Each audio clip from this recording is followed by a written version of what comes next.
श्री कृष्णा, जय राधे राधे। आप सभी को मेरा जय श्री कृष्णा, जय राधे राधे। आज हम सोमवती अमावस्या की कहानी कथा करते हैं। बड़ी ध्यान से सुने। मेरे उषा शर्मा शास्त्री चैनल में आप लाइक, सब्सक्राइब, शेयर, कमेंट किया करो। आप सभी का स्वागत है। आप सभी को आशीर्वाद, धन्यवाद। सोमवती अमावस्या। जिस अमावस्या के दिन सोमवार आता है उसे सोमवती अमावस्या कहते हैं। इस दिन पीपल की पूजा करें और कोई भी वस्तु हो 108 नग दान करें। पीपल में एक एक परिक्रमा लगाते जाएं पीपल की, और एक एक वस्तु रखते जाएं। पीपल के पेड़ की श्रद्धानुसार परिक्रमा लगा सकते हैं और हो सके तो 108 बार परिक्रमा लगाएं। जय श्री कृष्ण, जय राधे राधे। कथा आरंभ होती है। बड़े सौभाग्य से ये सोमवती अमावस्या आती है। पांडवों को तो यह इसके दर्शन हुए ही नहीं, और कलयुग में तो ये बहुत बार आती है। कथा इस प्रकार से है। एक साहूकार और साहूकारनी थे, जिन्हें 7 बेटा और बहू 1 बेटी थी।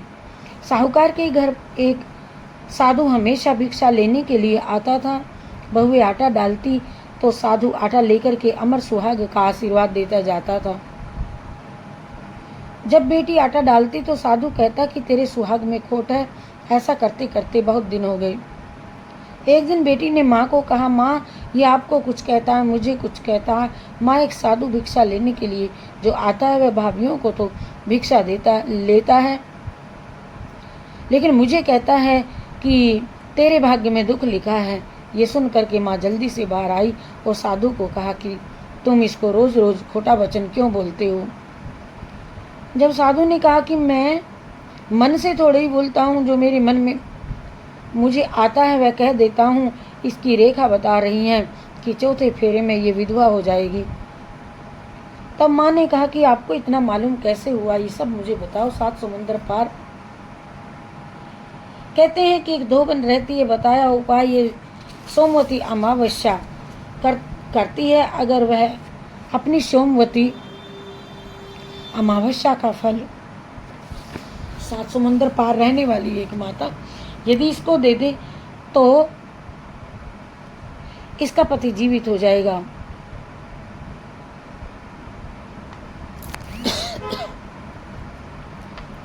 हे पंडित जी, आपको यदि सारी बात का पता है तो मुझे विस्तार पूर्वक बताओ।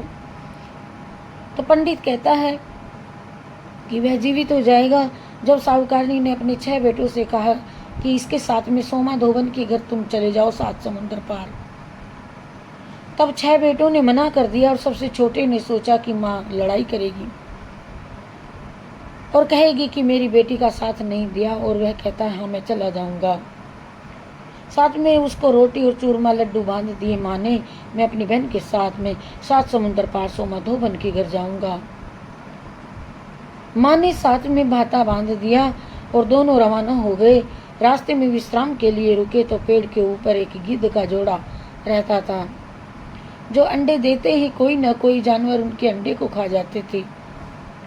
उनके बच्चे को होने भी नहीं देते थे, और उसे दिन वे अंडे देने के लिए उड़े तो एक मगरमच्छ गिद्ध के अंडे को खाने लगा, और साहूकार के बेटे ने अपनी लाई हुई छोटी सी पोटली में जो रोटियां बंधी थी, रोटी और चूरमा लड्डू उसके आगे रख दिए।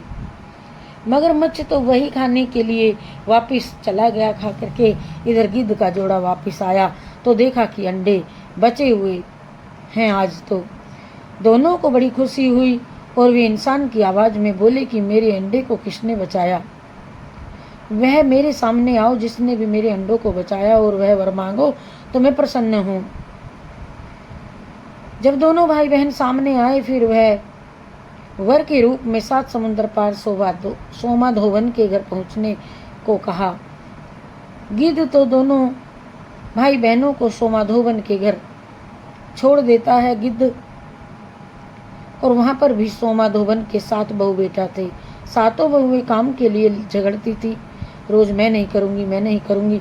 दोनों भाई बहन सोमाधोबन के यहाँ रह करके सुबह सुबह भाई को लकड़ियाँ चुग करके ले आता था और बहन घर का पूरा गाय का सारा काम कर लेती थी और घर की बहुओं को और सोमाधोबन को पता भी नहीं चलता था।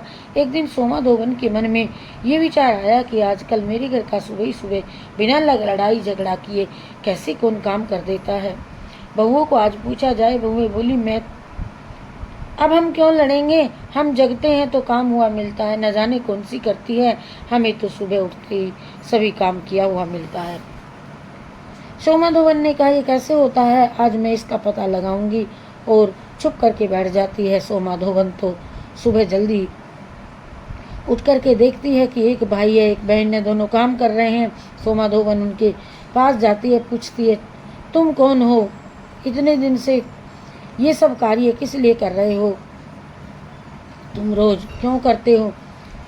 जब भाई ने सारी बात बताई तब सोमाधोबन ने कहा कि दोनों भाई बहन अपने घर जाओ और माँ को कहना कि बहन